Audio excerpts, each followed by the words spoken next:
So there I was, dressed to the nines, eating dinner with the most beautiful woman I had dated in almost 4 years. The tab was going to be expensive, I knew that before I sat down in such a glittery establishment, and I was reaffirmed by my current girl's selection for dinner. Lamb with mint glaze, yet I was having a great time, and by the looks of things, so was she. We had finished our entrees and were pleasantly full awaiting the waitress and her beloved dessert specials. I am a sucker for desserts, and always have been. I could really go for some apple pie, I thought to myself. But before we get to dessert, let me introduce myself. My name is Garner, that's it. You wanted more, didn't you? Yet that's all I was given at birth.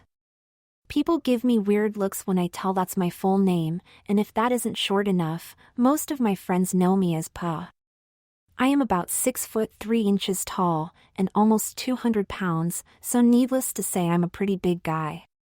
Yet I try and stay in shape, and for some reason that's not so hard for me. Must be my metabolism. Boy would my date, and half the women I've known, love to hear that, I'm sure. But she likes my appearance, I think most women do. My calm blue eyes, dark hair and dimples usually do well in a pinch. Oh, did I mention my age?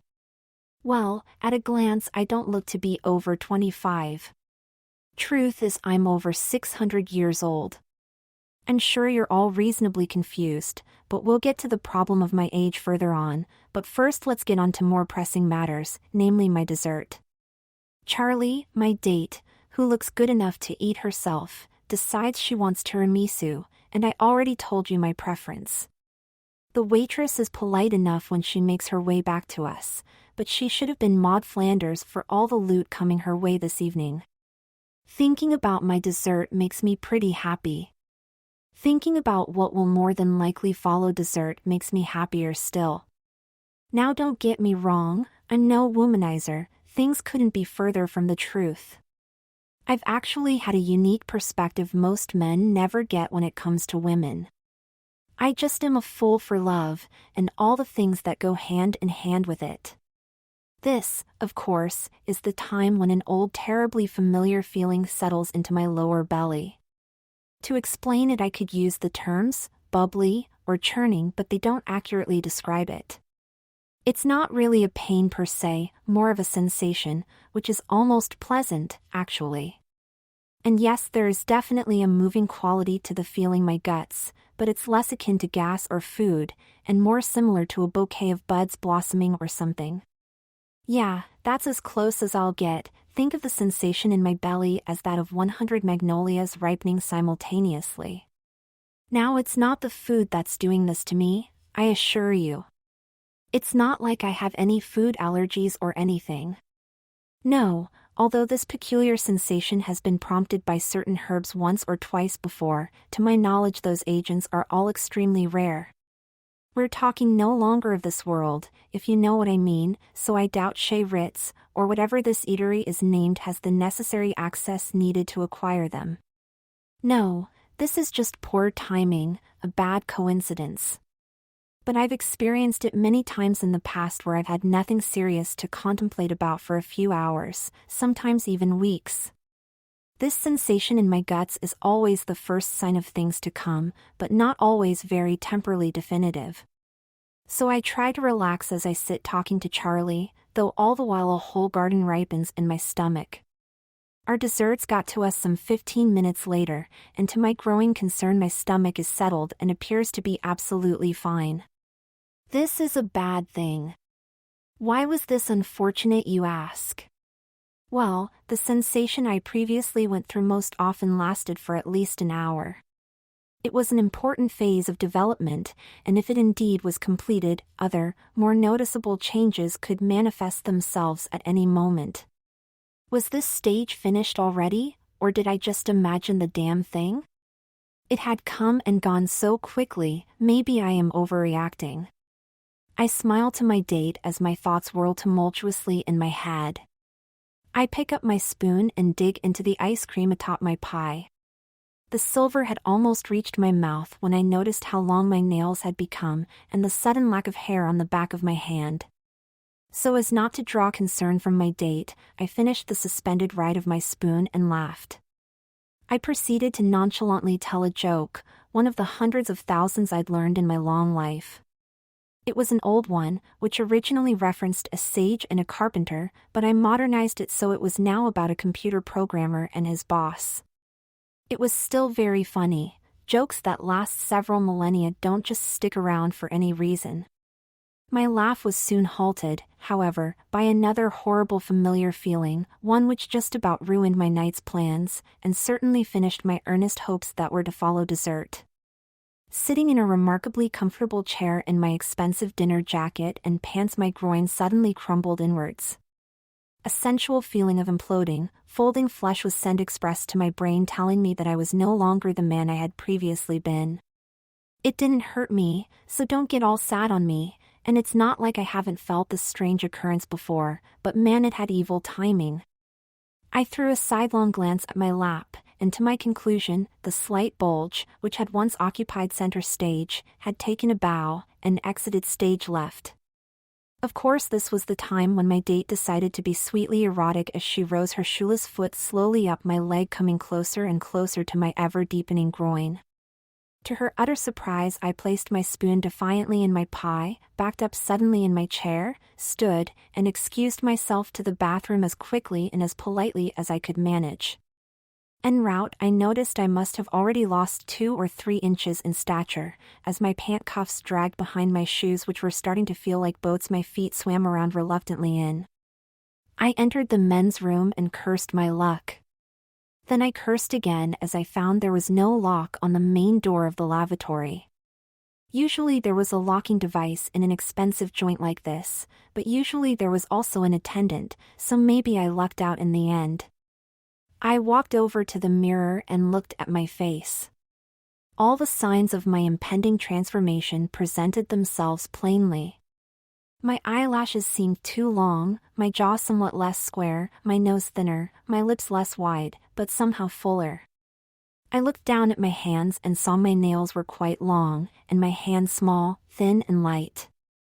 I did not need to unbutton my belt, for my pants hung loosely from my hips, as my left hand dove downward only to reaffirm my lost manhood as it followed the mild rise of my pelvic bone and sudden absence of flesh, indeed, an inward progression of folds which felt lovely, but infuriated me nonetheless. Of all the luck, on a night where I was almost certainly going to get laid, too. Hearing the door open, I retracted my hand, and quickly walked into a stall, latched the door and sat down impatiently. Damn it, I thought again, another inconvenience. I would need to leave this room fast, for soon it would no longer appear to be my normal place of visit in times of need. I expected any moment to find my dark hair plunging over my shoulders, but that did not come, only the sensation it was curling slightly up there, and was accompanied by my eyebrows thinning as well. I suddenly realized I needed to pee quite badly. My bladder must have been shrinking as well. This was the first and last time that evening I would actually feel mild discomfort. The man in the room with me had begun to go himself in the urinal outside my stall, and this only deepened my need considerably. I began to try and remove myself from my body, to take myself away from my bodily need. It was a mental trick that almost anyone can do, but my desire had grown so bad, there was no escape. I swiftly unbuttoned my pants and dropped them smoothly and began to pee, relishing every moment. Anyone familiar with the different sound a man and a woman make while urinating knows the sudden surprise of the anonymous man in the bathroom with me. For a second he questioned whether he was in the right room, as he looked around puzzled. He then took a double take, quickly washed his hands and left in a hurry to abandon the place.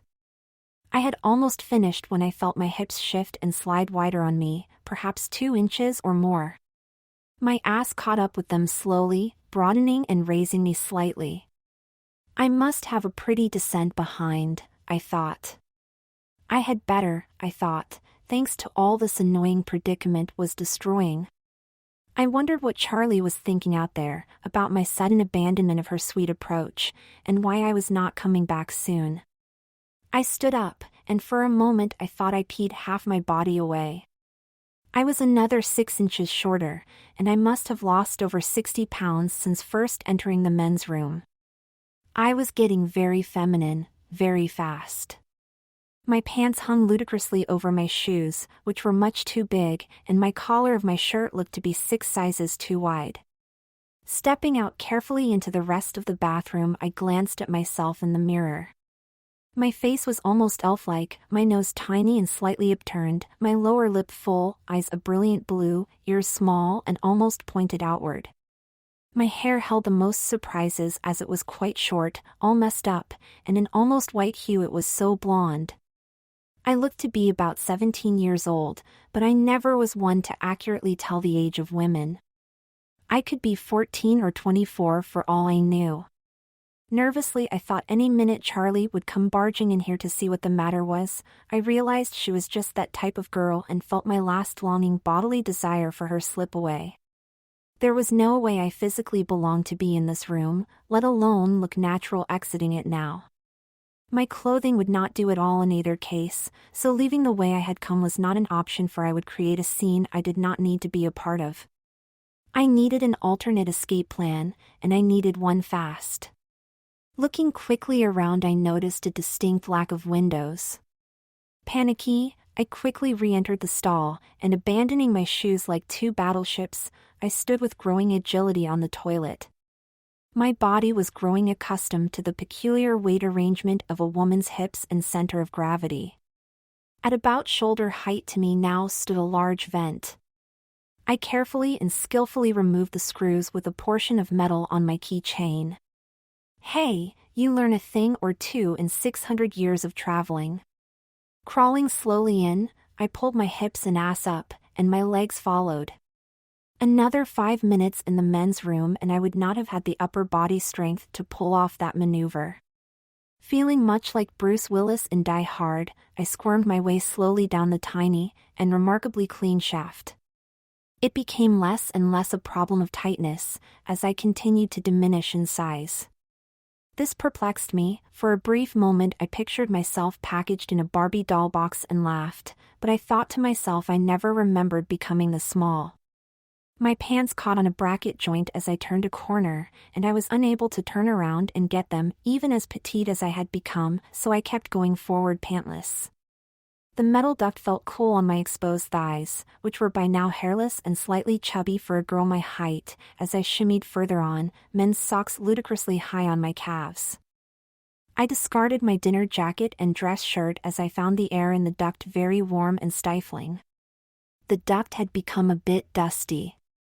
In no time I had begun to sweat, very unladylike indeed, but then again I was still a ways to go from being a full woman. I paused a moment out of breath and lay face down on the duct floor exhausted. It was at this time when Charlie entered the men's bathroom confidently, striding in on a man fixing his hair in the mirror. Despite the man's immediate intense anger at her intrusion, he quickly changed toward ogling her figure as she looked around curiously for me. Charlie, who was at present 3 inches taller than her old boyfriend, began inspecting stalls hoping to find the man she was becoming more and more in love with. His sudden absence and mysterious departure only increased her deepening desire. Soon she came upon my old toilet complete with duct grill sitting plainly on the seat. Removing her stiletto heels she stood, as I had not 6 minutes earlier, and peered down the dark ductway. A bold girl, Charlie thought she something at the end of the duct, and climbed in awkwardly, for she was slightly bigger than I was when I had entered not long ago. Meanwhile, I was greeted by another eerily familiar feeling from my past, a long way up the labyrinthine maze of aluminium. The flesh around my nipples had grown suddenly sensitive and had begun to multiply and grow in size. I propped myself on my elbows as 2 adolescent-sized breasts hung off my thin sunken chest. They tingled and itched like crazy, and did not slow down growing as I stared at them awkwardly. The bottoms of my breasts began to widen and fill out. Soon I was of average adult size and weight. The skin of my breasts touched my slightly damp t-shirt and reacted to the moist damp material. I reluctantly wished they hadn't blossomed so suddenly, for the duct seemed to have become smaller now as I wiggled my way further, arching my back so that my new sensitive endowments wouldn't press the cold aluminium. I had never wished to be less busty as a woman, but I certainly did now. A tangle of turns back, Charlie came across what she had originally presumed to be her boyfriend, but what merely turned out to inexplicably be his pants. Unsure at first, Charlie reached into the left back pocket and found the keys to my car and home, and Lord knew what else, as the ring held almost 14 different unlocking devices. They must have become caught on the corner of a protruding joint. Well, she thought, he won't be going too far without these keys, or his pants. Further along the duct she found his dinner jacket, which held a wallet, which she presumed to be his as well. As she listened intently, she thought she heard the sound of struggle ahead, and busily made her way forward in the dusty gloom. Whatever strange game Pa was playing, she intended to get to the bottom of it. Seeing the light of the moon peering in the grill at the end of the duct, I was pleased with at least one good turn of fortune. I had in fact guessed right and made my way to my escape's end, the exhaust duct for the main heating and air conditioning for the building. Casually I reached toward my behind for my keys, and found only smooth top flesh beneath my floral-printed boxers. Oh no! I thought. My pants lay several hundred feet of winding duct behind me, along with my key ring. I furiously banged on the grill, which to my surprise gave way with a minimum of fuss, but had I been paying attention, I would have heard the struggles of the woman I had eaten dinner with, intent on finding her fleeing date several hundred feet behind me around a couple of bends. As it turned out, the duct emptied out in back of the restaurant, which was located in the somewhat rural country. Before me were a few old wooden pallets and discarded boxes amidst a wide expanse of grass, which disappeared into a small dark forest to one side. In a move that surprised me, I rolled swiftly from the duct and onto the ground unhurt. I could have been a gymnast in this body, in fact, maybe I will be. I stood up and looked for a means of hiding myself. The cool air swept my diminutive body, and I felt half naked for the first time that evening. I guessed I was roughly 5 foot 3 inch and maybe 110 pounds, clad in a man's dress shirt and boxers, which extended almost to my knees. It was at this time a curious feeling spread through my belly, which I blamed on my fall, my nerves, or both. I had never in my long years felt this one. It was like a small fire in my lower belly. Similar to the old sensation, this one also did not pain me at all. It felt pleasant, like I had finished a large bowl of chicken soup, or tea. Unconsciously I rubbed my belly and began walking in the direction I thought the parking lot to be. Several yards later it returned to my mind that I no longer had my trousers, which contained my car and house keys. Panicked, I went back to the duct, where I heard the unmistakable sound of someone struggling their way towards the opening I had just used, no doubt following me, and very, very near. It could have possibly been some irate busboy infuriated that someone would try and leave his place of work by means of its air conditioning system, but let's face it, it was more than likely my irate date, Charlie. It wouldn't do for her to see me like this though. I would have a lot of explaining to do, so I sped around the opposite side of the building, my body light and agile only to hide behind a large crate next to the parking lot. The funny feeling in my stomach had gone away, but I now felt kind of bloated, like I had drank 3 cups of water too many. I thought perhaps my tiny stomach was not pleased with the big meal, which now occupied its small confines. But it crossed my mind that it would be just my luck to have transformed into some young woman whom happened to be having her period at this exact time. But I slowly remembered what those uncomfortable feelings were like as well, and this was the bloated part minus the painful menstrual cramps. I realized it was getting quite late, almost 10:30 p.m. as I cowered there wondering about my belly, and I decided I would need to find some clothes very soon, for it was chilly, and even with a person of my long age's experience, it was not good for me as a girl, pretty as I must be, to be barely clothed and alone. I peered around the crate and saw a perfect opportunity walking my way. A woman was walking toward me by herself, twirling her keys on her index finger. Cautiously and almost invisibly, I followed her to her car, a fine blue sedan at the edge of the lot, and when close enough I struck. Carefully, I grasped her mouth with my tiny hand from behind. The woman struggled fiercely. It took a fair amount of skill to not get my hand bit, and for a minute I had forgotten how small I had become. It had been quite easy to follow almost soundlessly, but physically I would soon be no match for this woman. I bested her in a neck hold before she could protest though, and she fell unconscious in my tiny arms. Quickly, I used her keys and opened the car door to slide her heavy inert body into the plush back seat. This proved to be no small task, but luckily enough, nobody appeared to have seen me. Climbing in, I closed the door to remove all the obnoxious light from the car's dome bulb. I slid off my filthy wet men's socks stained from the grass and rubbish behind the restaurant. After all that walking in the grass and parking lot, they were soaking wet, and it was a relief to be rid of them. With some trepidation, I removed the woman's underwear, which I promptly put on myself after abandoning my boxers. The woman appeared to be slightly heavier than I was, so they were a bit loose-fitting, but wonderfully comfortable and somehow reassuring. Stretching the woman's long arms above her head, certain she would arouse at any minute only to punch me in the head and scream, I succeeded in removing her expensive-looking black dress. It would be big on me, but with the distressing feeling that time running out, I decided to scrap the notion of swiping off her bra, and pulled her dress on over my shoulders awkwardly in the limiting confines of the blue sedan. Although a little long, for it almost met my knees, it fit well, perhaps a little too well in the bust, as it hung from me strapless. I was undoubtedly more top-heavy than this woman was, though nothing out of the ordinary. As fast as I could, I climbed into the front seat and started the car's engine. I looked back furtively, but the woman clad in only her satin brassiere still lay unconscious. I hope I didn't kill her, I thought, as I covered up her nakedness with my boxers and t-shirt, but I could remember the soft feel of her breath on my face as I had removed her dress, and this reassured me greatly. As I pulled out of the parking lot, I felt a sudden strange movement in my belly, much stronger and more alien than the previous sensations. Not taking my eyes off the darkening tree-lined rural road, I ran a hand over my belly and found I had a tiny sort of potbelly.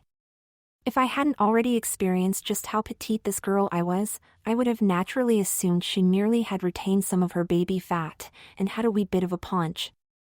Back in my earlier days, this type of woman would have been lusted after intensely, as the ideals for beautiful woman had changed through the years.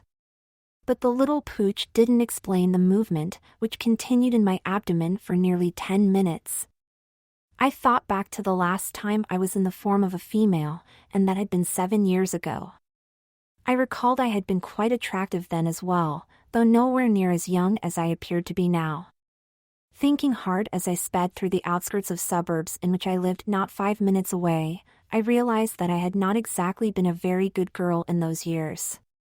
In fact, there was a pretty good chance I had become pregnant in those final days of womanhood nearly a decade ago.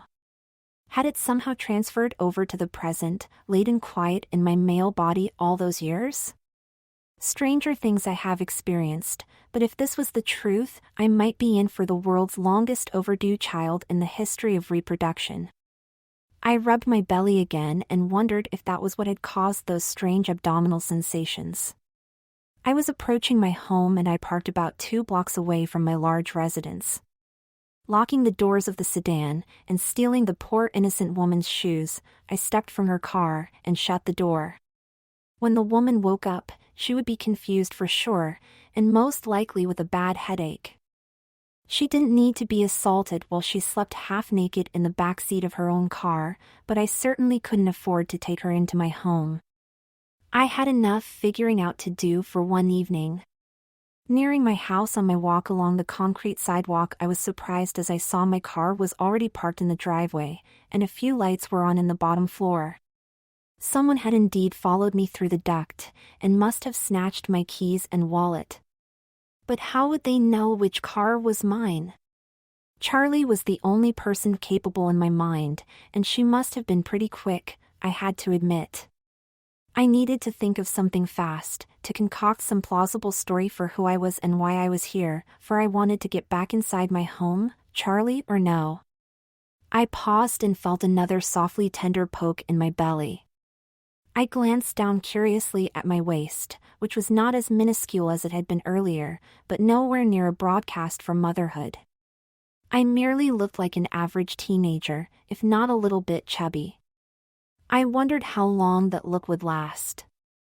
I rang the doorbell to my home with a story reasonably developed in my head. The door was opened after a few moments and Charlie immediately began with her eyes skyward. "Listen, I don't know what kind of stunt you were trying to pull, but..." "Hey there, miss. Who are you?" Charlie finished. I looked bashfully at my shoes and played my most innocent look to perfection. "Oh, I didn't know my brother had a date over this evening," I said, scratching my lower leg with my right shoe, feigning embarrassment. I continued, "He told me to stop in when I got in town, that I would have a place to stay." I spoke shyly. I finally looked up at Charlie with my pale blue eyes sweetly innocent. She had my dinner jacket on, which descended to her mid-thighs, and little else as far as clothing went. So it was now her turn to be embarrassed. "Oh, I guess you should come in then. Garner isn't at home right now. He's Charlie began, trying very hard to make the jacket cover the impossible length of her thighs. "But didn't pull one of his disappearing acts again, did he?" I stated, helping my own cause by bolstering my sibling familiarity through the use of my more common intimate name. "I walked in." "How did you know?" "I mean, yes, does he do that often?" Charlie answered, ending with a question.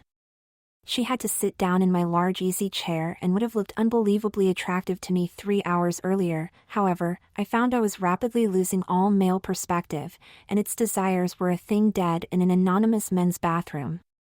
I sat ladylike on the sofa opposite and replied, "He has been known to flake off sometimes, but don't worry, it's not because of you. It is just one of his weird traits, I guess. I wouldn't worry yourself over it." The sound of my own voice, released from my own body, yet wholly different from anything I had ever experienced, finally caught up with me. It had a sort of low, yet entirely feminine sound. Hoping Charlie hadn't noticed my brief loss of composure, I heard her say, "But what about this stuff?"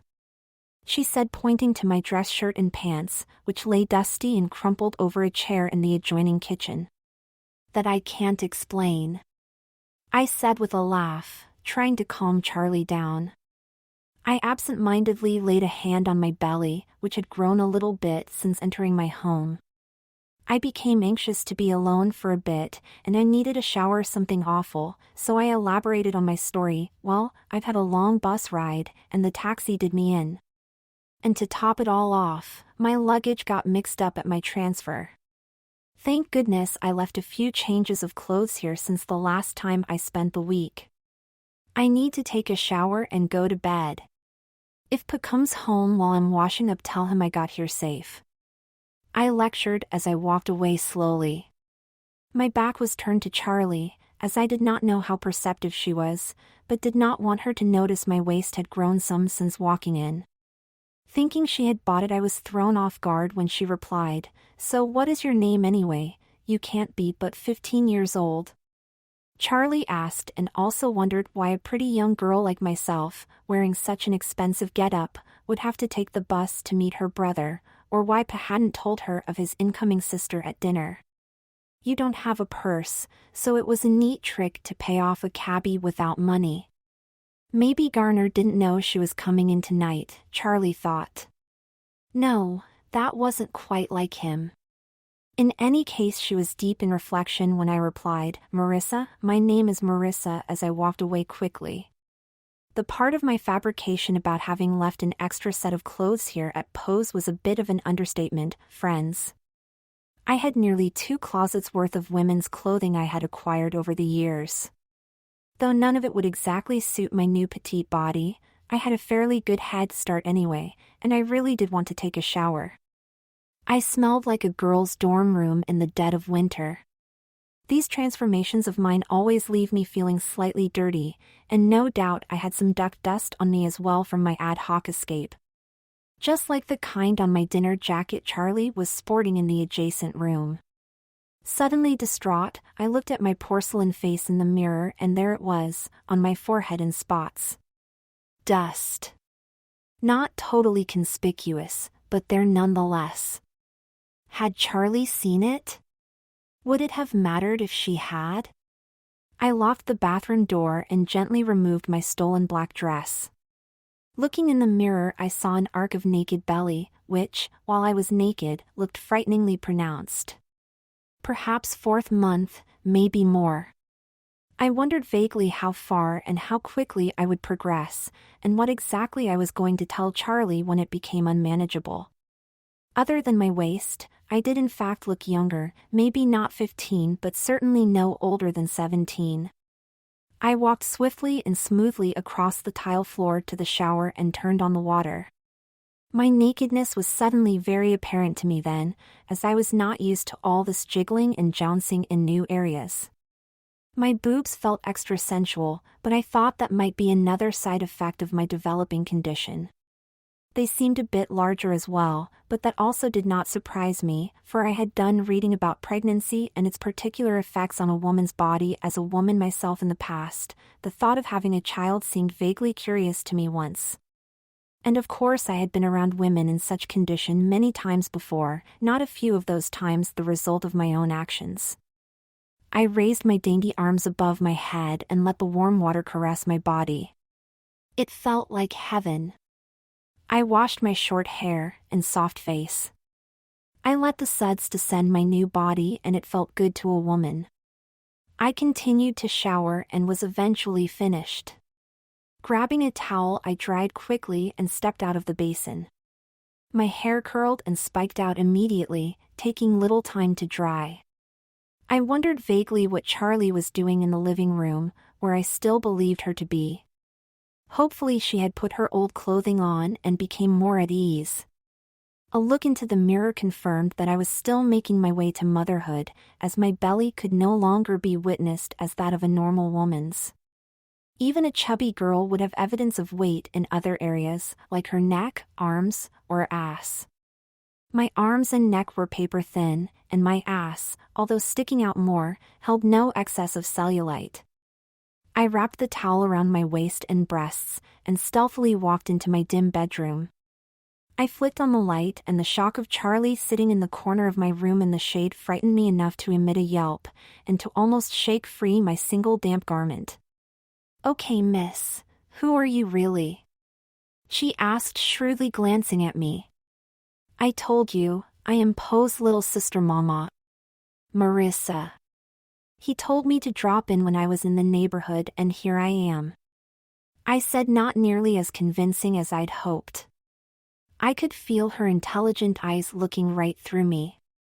It was like she was looking straight at my developing child rather than me. Did she notice I was a bit bigger? Then how come you followed him, or I, through the ducts at the restaurant? Charlie began striking at the heart of the matter. "For I saw the dust on your face, and I'm sure you saw the same on my dress, and on Poe's jacket." She stood up in the corner with her hands on her hips. She had changed into her dress after all. "I don't know what you were talking about," I began, "but if you'll just give me a minute to put something on, I'll meet you in the den in just a moment."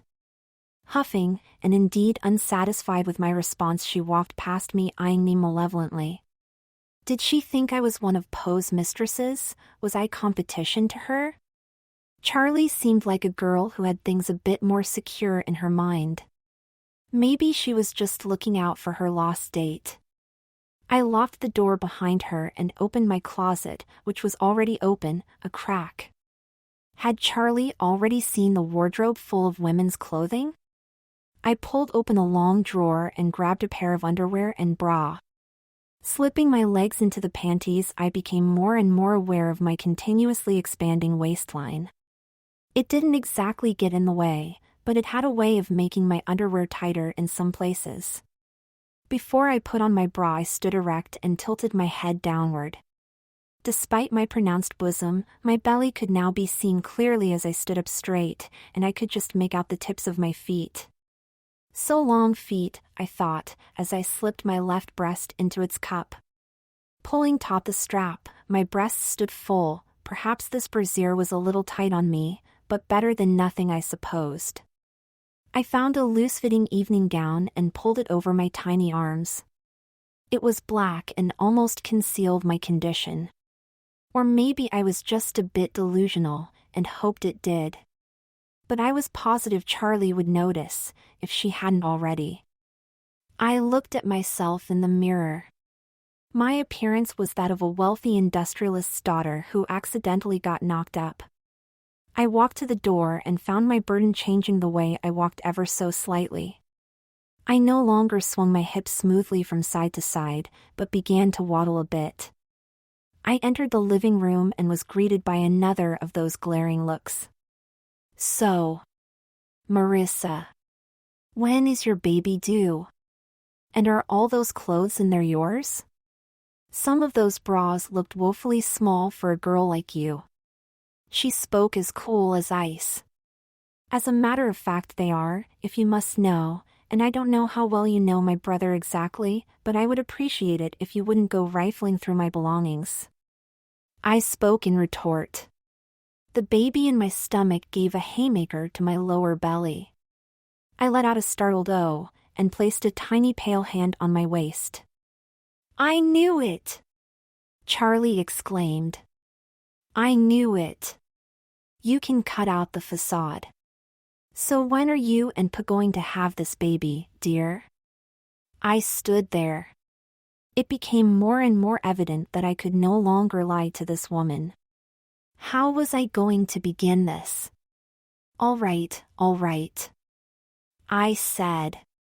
I am not who I said I am, but I am not far from the truth either. Charlie, sit down. The woman you see before you is me. Charlie, Pa. Charlie looked immediately bewildered, the angriness leaving her face once again calm and beautiful. You know how you were stretching your foot up my leg earlier this evening? Well, it was at that exact moment that I realized I was changing again, and well, I couldn't have done it in front of all those eyes. I sat down and felt the fabric of my dress pull over my growing belly. Geez, I'm pretty big, I thought, taking my mind off the matter at hand. I must be near 7 months term. But how, why? Charlie began, not knowing where to start.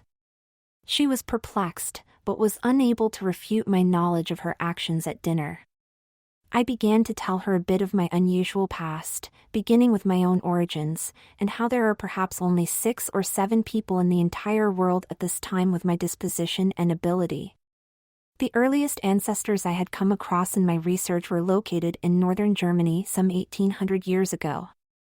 They lived there quietly for hundreds of years until others began to take notice.